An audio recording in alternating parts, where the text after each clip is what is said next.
Hello everyone, welcome back to my channel. So if you want to cross-train in martial arts, what things to look for?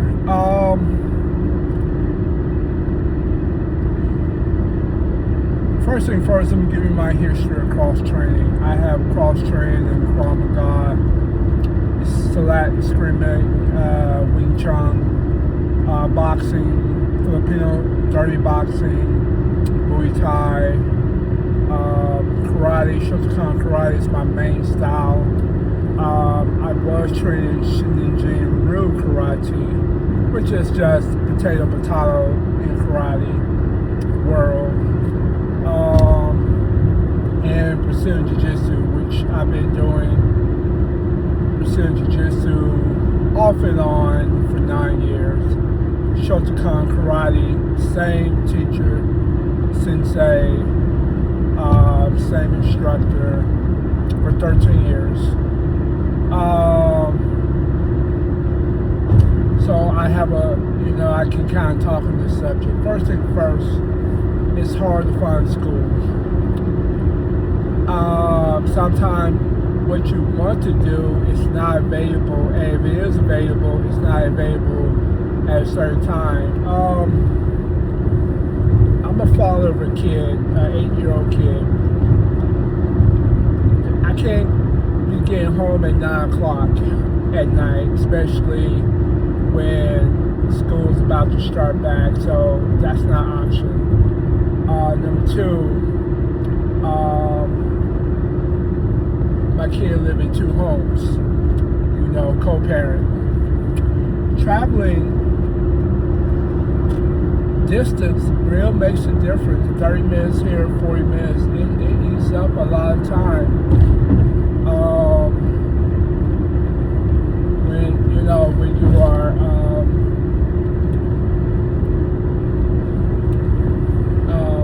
doing things, so you have to find a school that work for you. This is my thinking and my logic in my training. I want to be able to do MMA. I mean, in the sense of MMA, not go to the cage.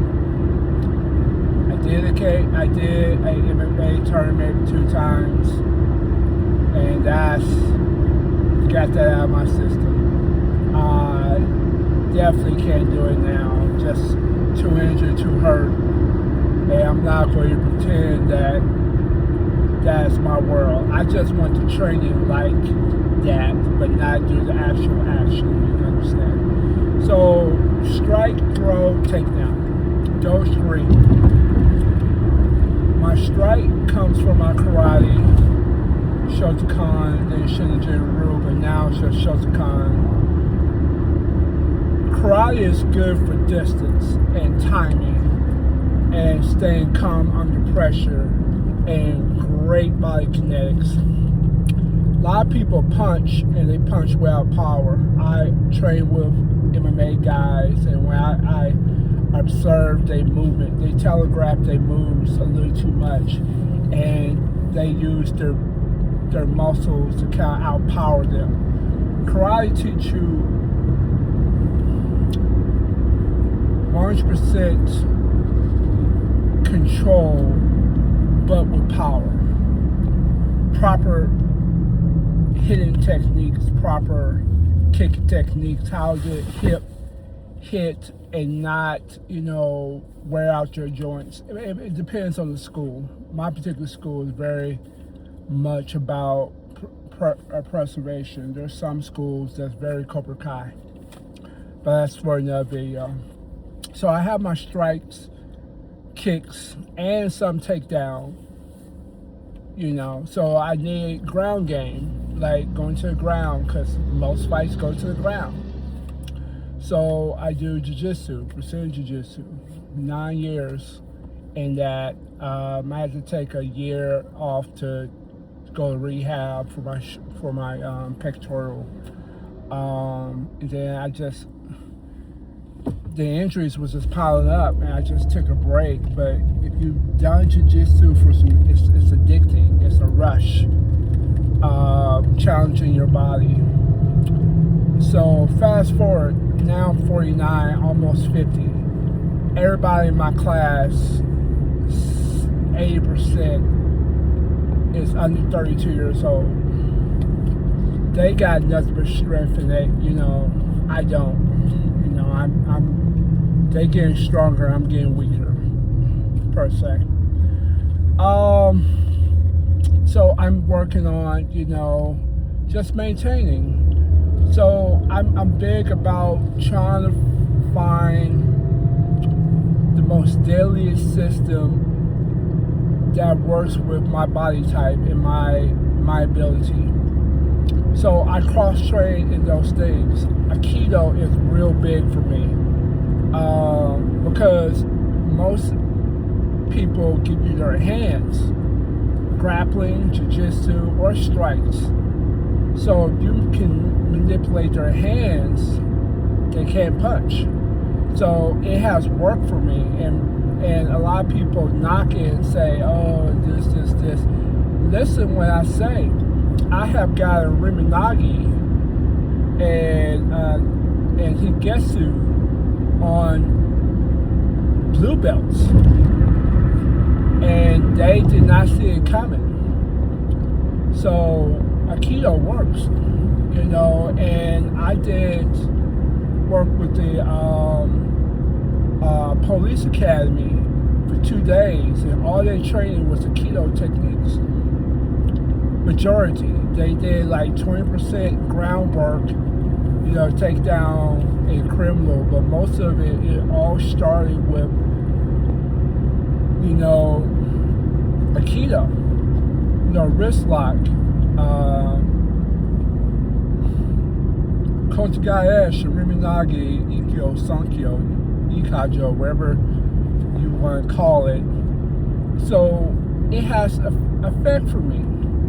And then for me, my takedowns, at the school I was trained, in my takedowns, we were able to do simple takedown to get to the ground, because you got to get a person down to the ground. So I have cross-trained. I have cross-trained for several years. Cross-training is not for everybody. If you're a master of one thing, that's good. But for me, I'm not a master of anything. I'm just a master of want to stay safe in these streets. That's it. And it's no real big logic. I'm not here for belts, for titles. I was at one time, but not today. I'm more about going home safely.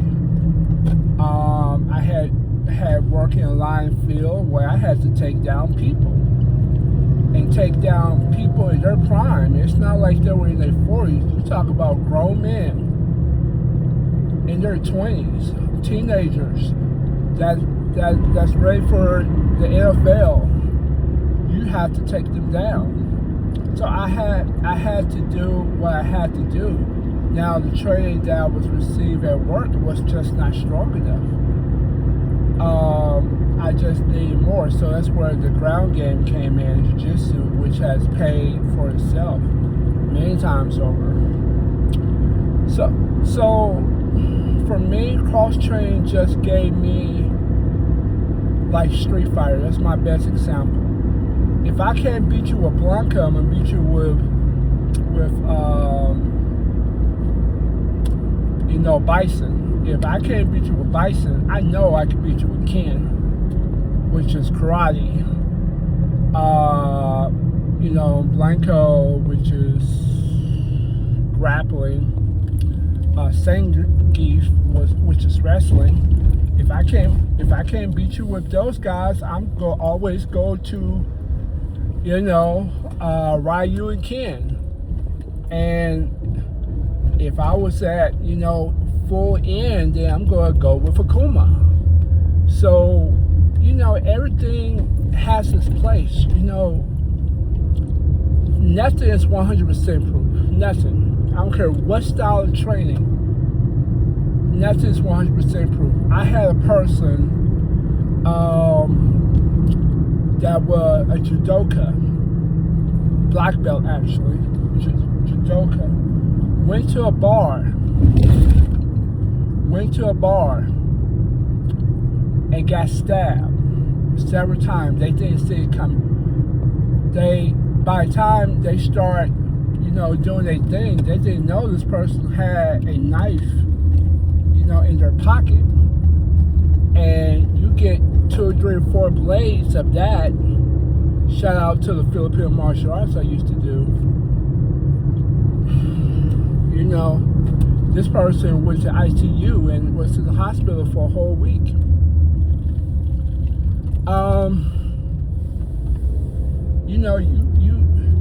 You just have to be careful. I mean, you just have to be careful with what you train with, But for me, I just did what's right for me. For you, it may not be. I wish I could do everything. I wish I could just quit my job and just do martial arts, 4 or 5 hours a day. But I can't. I only have so many hours. And everything it's like candy. Everything tastes good. Everything looks good. Everything is yummy. But I can't do that. So, just find the art that's right for you. Seize the people is right for you, because you have a lot of people that make cute Instagram videos and all the catchy things to try to get you business, and then they got your money. You just another number to them. Make sure you feel like you value, like